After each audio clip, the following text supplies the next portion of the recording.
Okay, I'm glad you asked. Ganito yan ha. Ito talaga bend the law. Okay. Nag-file si Mayor Duterte, Baste Duterte, sa Deputy Ombudsman for Mindanao. Dinakit. Bakit dinakit? Kasi there was a memorandum dated May 5, 2025 from then Ombudsman Samuel Martires saying na yung practice na pag may final na kaso, ini-evaluate pa bago idakit. Tanggalin na natin yan. Bakit? Nagiging source of corruption. Doon nakukuha yung mga parking fee na, wag mo, evaluate mo muna yan, wag mo idakit para wala akong record. Okay. Yung sa akin, final ko ng September 15 against Remulla and Director Santiago. Very clear po yung case nila, inaresto nila si Cassandra Leong, walang warrant. Inamin ng mga NBI agents nung tinros examine ko sa Pasay City. Wala silang hawak na warrant.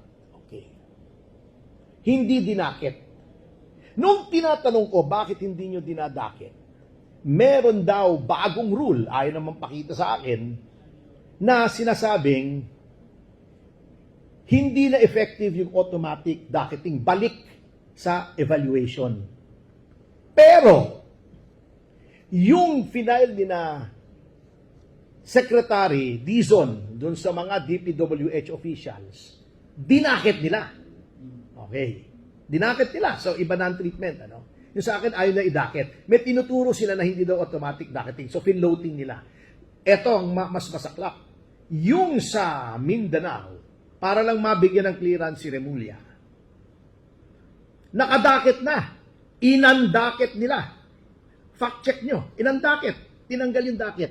Para paglabas sa ombudsman, may clearance. Can you imagine how they bend the law? Ito ang objection ko kay Boying Remulla. Hindi dahil personal. Okay. Number one. Bear with me ha. Alam kong gutom na kayo. Never sa history ng ombudsman, ng Office of the Ombudsman, nagkaroon ng ombudsman na politiko. Tingnan nyo. I-google nyo yung mga naging ombudsman. Walang politician dyan. Bakit? It's supposed to be independent. Okay? Okay. Number two, wala except one na naging ombudsman na dating member of the cabinet. Si Merceditas Gutierrez, anong ginawa? Nung nagbago yung administrasyon, inimpeach siya. Okay?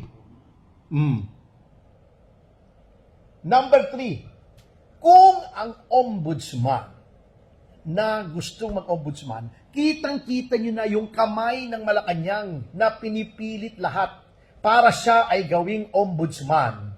Paano magiging independent yan? Eh di utang na loob niya, hindi siya qualified, binraso para siya maging ombudsman. Hindi tatanaw ng utang na loob, sinasabi ni Boying, pag naging ombudsman ako, hindi ko weaponize yan, I'll be impartial. Eh yung DOJ nga weaponize mo, what will suddenly make you a saint pagka ikaw ay naging ombudsman? Napupunta ka sa Napapunta ka sa Damascus para kang si Saul. Bigla ka naging si Pablo. Di ba? Kung yun ang ugali mo, yun din with more reason kasi utang mo kay Marcos Jr. yung pagko-ombudsman. Siya lang nagpapraso eh. Remember noon, may gustong i-appoint si GMA na justice. Wala sa shortlist ng JBC. Pinilit niya. Lagay niyo sa shortlist. Pumalag ang JBC. Hindi na namilit si GMA. That was as far as someone else, a former president, went in trying to get yung preferred nominee niya. Pero nung pumalag ang JBC, ayaw na niya. Eto, anong ginawa nung Brad ni Remulla, si Kiko Pangilinan na member ng JBC? Ipinaurong niya yung deliberation ng issue shortlist. Bakit? Para makakuha ng clearance si Remulla. Para magkaroon ng time na i-dismiss yung kaso ni Amy Marcos. Kita nyo how they manipulate it. Then, independent ka. Kung si Kiko Pangilinan na may kaso, Yun ang naging responsible, kaya naurong yun at naging ombudsman ka. Eh kung si John Vic Remulla nagkakaso, kung yung anak mo na public official sa Cavite Province magkakaso, kaya walang politisyang nilalagay dyan, kapartido mo. Oh, never nagkaroon ng politiko dyan, lalagyan mo ngayon. Yun ang fundamental na objections namin kay Remulla. Ang ombudsman, ang huling sumbungan ng bayan, iko-compromise mo pa yung integrity, wala na. Wala na natira. Korte Suprema na lang. Oh, DOJ, political yan. Ombudsman dapat independent by its charter, by the intention of the Constitution. Gagawin mong compromise ang leader bata mo. I mean, let's not mix words, di ba? Oh, wala na. For 7 years, wala na maniniwala sa ombudsman. Lagi kami nagdedemanda sa ombudsman. Eh, magdedemanda ka pa kung si Remulla nandyan, alam mo, walang pag-asa. At ngayon pa lang, binibend na nila ang rules ng ombudsman para paboran, para maipasok ng ombudsman si Remulla. Hindi ba tayo naaalarma niyan? Oh, di ba? Oh. Thank you. Si Boying Remulla does not show any compunction. Wala po yung hindi man niya kinakilibutan. Talagang he shows no hesitation in breaking the law para mapagbigyan lamang yung kagustuhan ng kanyang mga amo at kagustuhan niya. Nakita na namin yan kung paano niya wineponize ang DOJ. Never has the DOJ been so politicized and so weaponized as under the watch of Boying Remulla.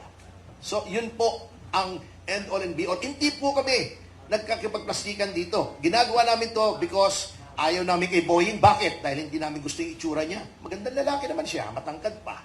Oh. Pero, para sa ating bayan, he should never become ombudsman.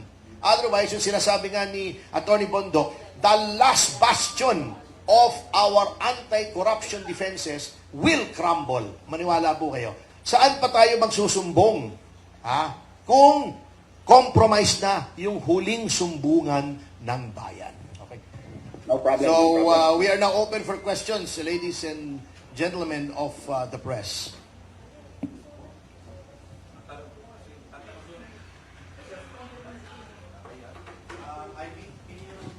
Yes, please. Paki-identify na lang po yung media organization, bagamat kilala na natin, medyo institusyon na itong magtatanong na ito. Hindi ko sinasabing matanda siya, ha? Institusyon.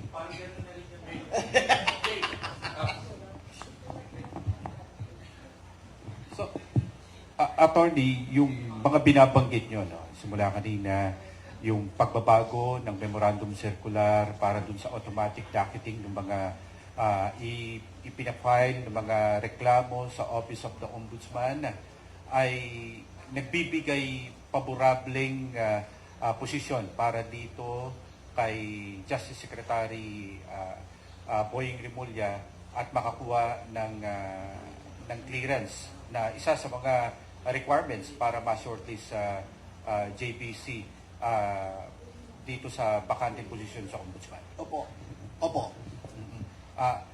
Pwedeng paki-cite nyo yung mga particular na instances na ito ay paborable talaga para kay Secretary Remulla, itong mga ginagawa ni Acting Ombudsman Vargas? At unang-una, yun ngang hindi pagdakit doon sa complaint ko at yung attempted na kakikwento lang ni Attorney Bobet na attempts to undocket. Yung sa akin, sinabi nga, for evaluation. I was in Cebu to organize our People's Congress. May na-receive kayo na papel na for evaluation? Hindi, sinabi doon, for evaluation. Kasi, nung bumalik sa akin yung complaint, dapat yun ni-docket na eh. Ganun po, ang dami ko nang pinafile sa ombudsman. Pag-file mo roon sa baba, aakyat. Doon sa second floor, pagbaba doon, ni-docket number na yon. Then, in the usual, pakikita namin sa media, photo op, ni-docket number na po yun. Yung final po namin, kay, against then Speaker Martin Romualdez, ganun po. Yun ang pinaka-latest. Ganon-ganon ang procedure. Paglabas namin doon, may docket na. Nagulat ako nung pagbalik sa opisina because I was operating by remote control. Nasa Cebu ako eh. Sabi ko, ba't walang docket number? Sabi nung staff ko, si Attorney Andrada, for evaluation daw. Sabi ko, hindi. I wrote a letter to them from Cebu, affixing my e-signature. Sinasabi ko, i-docket nyo. Ito yung memorandum circular. Alam ko yan. Bago, may sinasabi nga na supersede daw. Ito, ganun din. Yun ang din ang the same. Can you imagine? I-supersede mo, fine. Pero ang date daw noong memorandum circular noon, 15. The same day that I filed my complaint. And then ayaw, para sa akin eh. I am so flattered.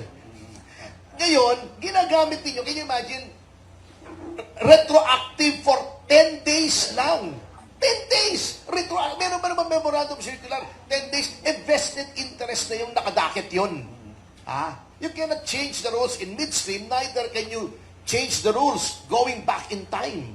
Yun ang ginagamit nila para ma-undakit nga yung kay Attorney Torion na complaint. So that is one. Number two, eto, plan B nila ito eh. Yung pag-defer ni Kiko Panghilinan to October 16 ba or 19? I cannot recall the exact date. Pero October. That is to give them enough time na kung hindi man umubra yung pag-andakit nila, ay to make the case run through its course. I-railroad na naman nila parang yung MR ni Senator Aimee at i-dismiss para clean bill of health, so to speak, na naman si Boying Remulla. So, you can see all of these machinations para lamang paboran ng isang tao. Tama yung sinasabi ni Attorney Jimmy, and I think he said it much better than I did. But hindi dahil ako'y genius, ngunit mas magaling siya sa aking to reduce things to their simplest terms. Kung umpisa pa lang, kita niyo na yung kamay ng Malacanang, and it's not even so hidden at all.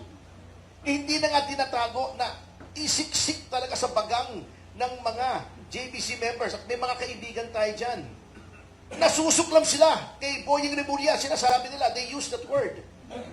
Kaya, sila ay nagbibigay ng impormasyon para mapigil ito, kasi talagang hindi dapat maging ombudsman si Boying Remulla.